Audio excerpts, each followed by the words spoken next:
Hi, OMAD Caroline here, and I'm jumping on because I was challenged by Dedicated Fitness to do this 10 question challenge so that you can get to know me. But before we get there, this is my husband Ted. Hello.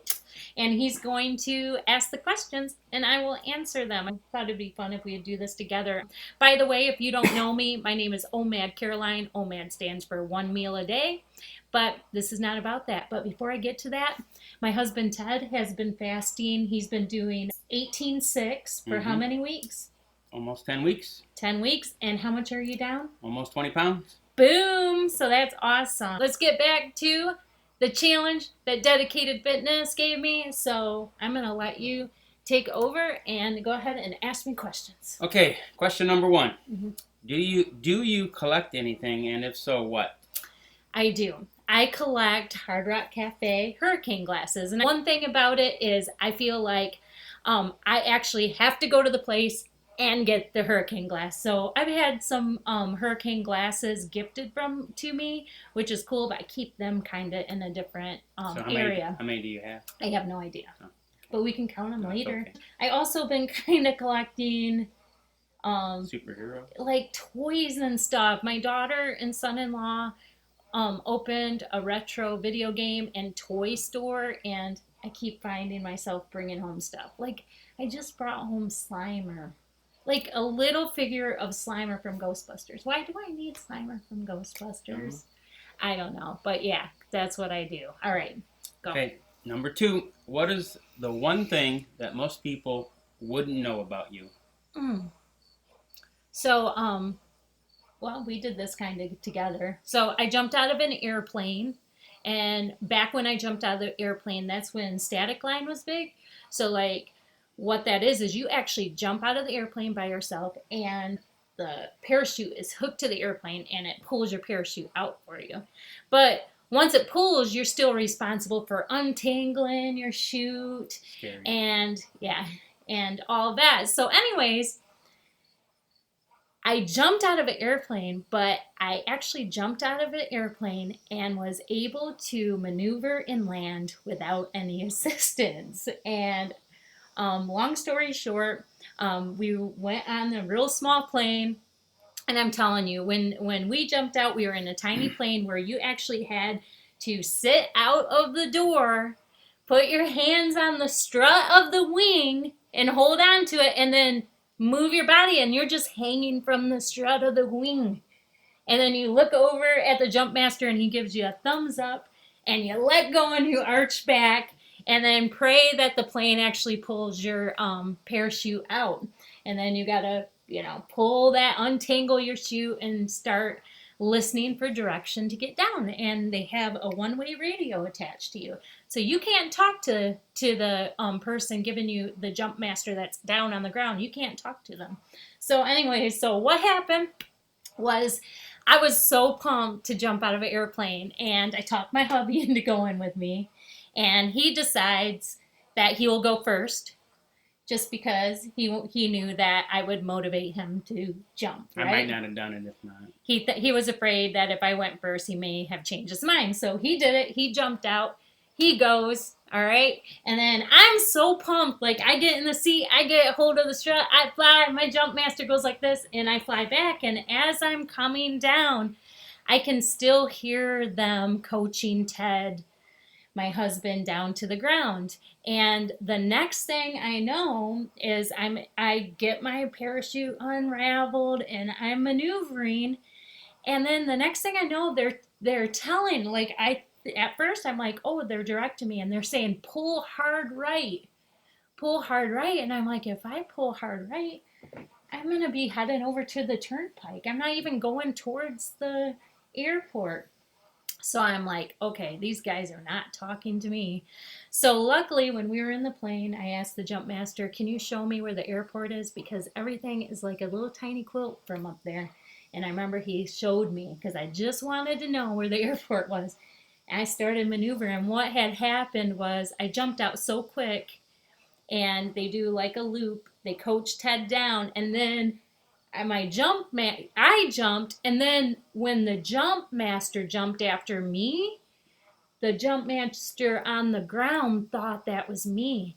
So they're all looking this way, watching my jump master come down, and then pretty soon, I mean, they were asking you if you thought I bailed in that. Right. I said, I don't think so.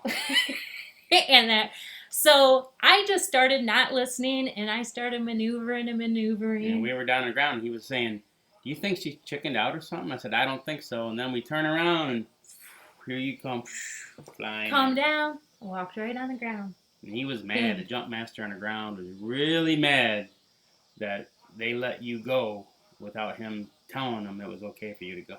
Right. But anyways, that was a short story. That was the short story. So, yeah, not many people know that, number one, I jumped out of the plane, but number two, she wants to do it again. I actually jumped out, and I was responsible for myself. And I have to say, I do pretty good under pressure. Right? Okay, sorry. All right, go ahead. Okay, number 3. What is one thing you wish you would have listened to your parents about? I think I've always kind of been a parent pleaser, don't you think? I think so. You don't got no answer for this? Yeah, I think I just, it was mainly my mom, and I think I just never really wanted to do anything to make her life stressful. So I kind of just try to be pretty good about that kind of stuff. Okay. So number 4, do you think any kind of afterlife exists? Yes. Yes, I do, and I really don't think I would be the person I am and been able to persevere through a lot of stuff if it wasn't for that. So I definitely believe that is a core part of me, is that knowing that there's something else. Excellent. Number 5, you are granted a superhero power. Well, you would have superhero powers, but say you're granted a new one. A different one? You have the choice of being able to stop time, where only you are still active, or being able to heal no matter what happens. Which one do you pick? That's a no-brainer. Heal. I mean, we've got some friends dealing with cancer right now, and had a niece go through it. Like, man, I would love to just be able to heal. Okay, excellent. Number 6, you have 2 wishes to choose from. You can either be a billionaire, but never fall in love, or get $50,000 a year for the rest of your life. Yeah, definitely $50,000 a year for the rest of my life. And I have to say, I think we could even be happy with $50,000 a year. I have to tell you guys this. I used to have a very high-level, corporate-level job. We made about equal amount of money at the time. Like I made probably as much as my husband. It was pretty good financial life, but I was very stressed and unhappy. And when I decided to retire, focus on helping my daughter at her shop, and focused on giving my time to my family, we learned to live on half of our budget. Like, we learned to live that. So I really do truly believe that there is happiness and there is freedom with living within your means.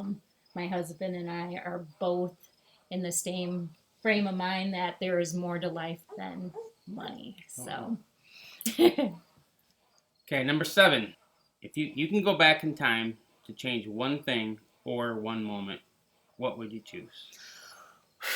I don't even want to get heavy here. Not answer it. I would have to say it would be to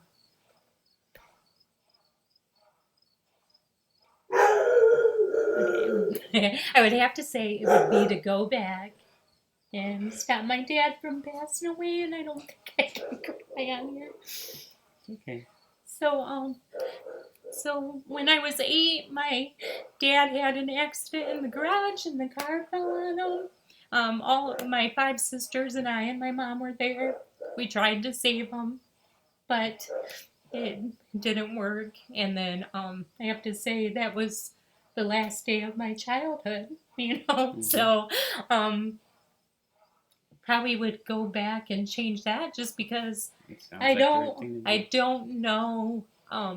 Gosh, I wonder how much less pain there would have been in my family's life, as far as even my mom, for my mom to be left with 7 kids, and then everything we went through to get to where we are today, you know, a lot of, my mom always says that wouldn't have happened. We wouldn't have moved to Ohio. We wouldn't have met you. You never know.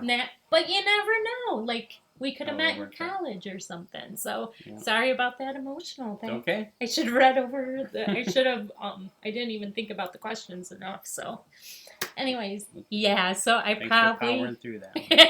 probably would change That's that. good. It's probably a good choice. All right. Let's see. Number 8. If you could choose something in a creative field and excel at it, what would that be and why? Oh, wow. I'm kind of creative. I don't know that I excel in anything. I don't So if you think could I excel in excel, something, so I just love too I much think you stuff. excel in a lot of stuff. But I just love too but much to answer stuff. the question, if you can't choose, you can't choose. Yeah, You can't I think that I think I would love to get better at like drawing and painting out of my mind. So maybe excelling in creating something from my mind. I usually got to put stuff together in the computer and then piece it together, and then I draw it or I paint it. So why would you want to do that? Just because it would be cool, because there's some creative stuff in my head I just have not learned to take from my mind directly to paper or directly to paint. I always got to do it within the computer format. So maybe Excel, maybe in portraiture or stuff like that. Number 9, you're in a shopping complex and you see someone having car trouble and they are in distress. Do you stop and help? It depends if I'm alone. Or do you stop? I think you try to help in some manner, even if it's calling. I help police. it somehow, but it's so funny when you're like, if I had my grandson Tronis in the car. It's funny about that because like if I'm alone, I'm helping somebody right then and there. But it's so funny when you have small children or something. It's sad that in the world that I think I might be a little more cautious. I may roll up and say, "Hey, do you need me to call somebody or anything?" So you would help, just different I would level help, of help. but there's different levels of help. That's what I think. Yes. Okay, number 10. There are a bunch of YouTubers doing vlogtember. These are a couple words I don't even heard before. So, doing vlogtember or vlogtober. Would you do this again directly following Vlogus? Are these your words? I don't know. Vlogus. All right, so I don't even know what this is, but maybe it's a trick question. No, dedicated fitness. Like I looked at their comments, and somebody said that some YouTubers like blog every single day for like all of September or all of October. I see. It's vlogtember or something. Yeah, October. so like I think that's what that is, and like and Vlogus. yeah, so I kind of did that in the beginning, Okay. like of my journey. I did probably 30 days straight. So yeah, I would do that. You know, especially if somebody. Is all the words supposed to say vlogtember and vlog? Is it all supposed to be the same? I think. I don't know. Like, Oh, so I don't even know if they're spelled right. But anyways, Okay. So yeah, sorry I got a little heavy there, you guys. But anyways, yeah. So that's 10 questions. So who am I gonna challenge? Definitely Talking Tommy, because I love hearing Tommy talk. So definitely Talking Tommy, and then I'm gonna have to go with Jace Jacobs. I don't know if Jace Jacobs does this kind of stuff, you know, but Crinkle, crinkle. Crinkle. Yeah, because I gotta hear more about Jace. So yeah, looking forward to your guys' 10 questions. All right. Out.